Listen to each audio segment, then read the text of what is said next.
ये कहानी एक व्यापारी की है जो एक छोटे से गांव में रहता था। वो बाजार में अलग अलग प्रकार के सामान बेचता और पैसे कमाता। व्यापारी के पास एक गधा था।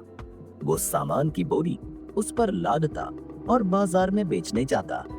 व्यापारी अपने गधे का अच्छे से ख्याल रखता था। वो जानता था कि उसके व्यापार के लिए उसका गधा बेहद जरूरी है। वो उसे बहुत बढ़िया खाना देता था। गधा जवान और शक्तिशाली था। वो ढेर सारी बोरियां लेकर बाजार चलता था, लेकिन गधा कुछ आलसी भी था और उसे काम करना पसंद नहीं था। वो सिर्फ बैठना, खाना खाना, आराम करना और सोना चाहता था। गधा हमेशा यही सोचता था कि उसका मालिक उसको एक दिन की भी छुट्टी नहीं देता है। लेकिन वो ये नहीं जानता था कि अगर मालिक उसको एक दिन की छुट्टी भी देगा तो उसका बहुत नुकसान हो जाएगा। बाजार की मांग के अनुसार व्यापारी रोज कई प्रकार की वस्तुएं बेचता था, जैसे दाल, अनाज, सब्जियां, मसाले और फल। व्यापारी रोज सवेरे गधे को लेकर काम पर निकल पड़ता था। बाजार तक पहुंचने के लिए उनको एक नदी पार करनी पड़ती थी। व्यापारी बेहद संभल कर गधे को नदी पार कराता था। एक दिन व्यापारी के दोस्त ने बताया कि बाजार में नमक की बहुत मांग है। व्यापारी ने ठान लिया कि वो अब बाजार में नमक ही बेचेगा।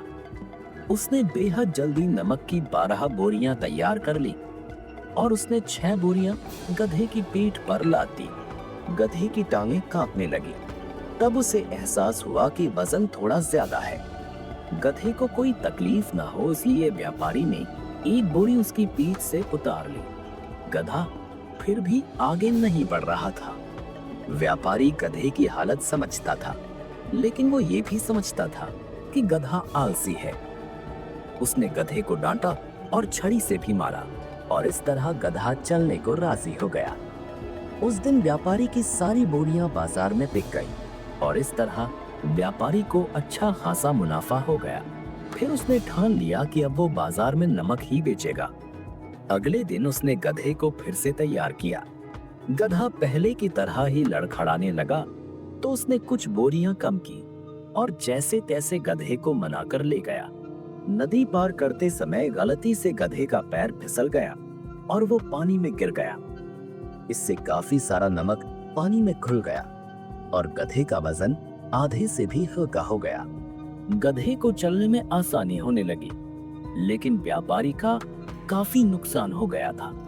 अगले दिन जब नमक की बोरियां लादकर व्यापारी गधे के साथ नदी पार कर रहा था, तो गधे ने सोचा कि कल जब मैं नदी में फिसला था तो वजन कम हो गया था। उसने सोचा कि क्यों ना इस बार भी जानबूझकर फिसल जाऊं तो मेरा वजन कम हो जाएगा। इस तरह वो जानबूझकर फिसल गया और काफी सारा नमक नदी में घुल गया और फिर एक बार व्यापारी को नुकसान हो गया। इस तरह से उसने रोजमर्रा की आदत बना ली और काम से बचने के लिए व्यापारी का नुकसान करने लगा। व्यापारी भी समझ गया था कि गधा जानबूझकर ये सब कर रहा है, लेकिन कुछ कर नहीं पा रहा था। उसने अपने दोस्त को ये समस्या बताई। दोस्त ने उसको सलाह दी कि कोई ऐसी चीज इस्तेमाल करो जो पानी में गिरने से वजन में बढ़ जाए। तो व्यापारी ने दिमाग लगाकर बोला कि ऐसी चीज तो केवल रुई ही हो सकती है। इस तरह से उसके दिमाग में युक्ति आई। अगले दिन उसने रुई की कुछ बोरियां ली और गधे पर लाद दी और उसके साथ चल पड़ा। हमेशा की तरह गधा जानबूझकर पानी में गिर गया, लेकिन इस बार बोरी का वजन दुगना हो गया और गधा लड़खड़ाने लगा। गधे को आश्चर्य हुआ कि इतना वजन कैसे बढ़ गया। वो फिर चल दिया। अगले दिन फिर यही दोहराया गया। गधे ने जानबूझकर गिरने का नाटक किया, लेकिन फिर वजन बढ़ गया। इस तरह से गधे को अच्छा सबक मिला। व्यापारी ने सोच लिया कि अब गधा समझ चुका है कि उसके पानी में गिरने से उसी का बुरा होगा, तो उसने अगले दिन से फिर नमक की बोरियां ले जानी शुरू कर दी। लेकिन इस बार गधा गलती से भी गिरने की नहीं सोचता था।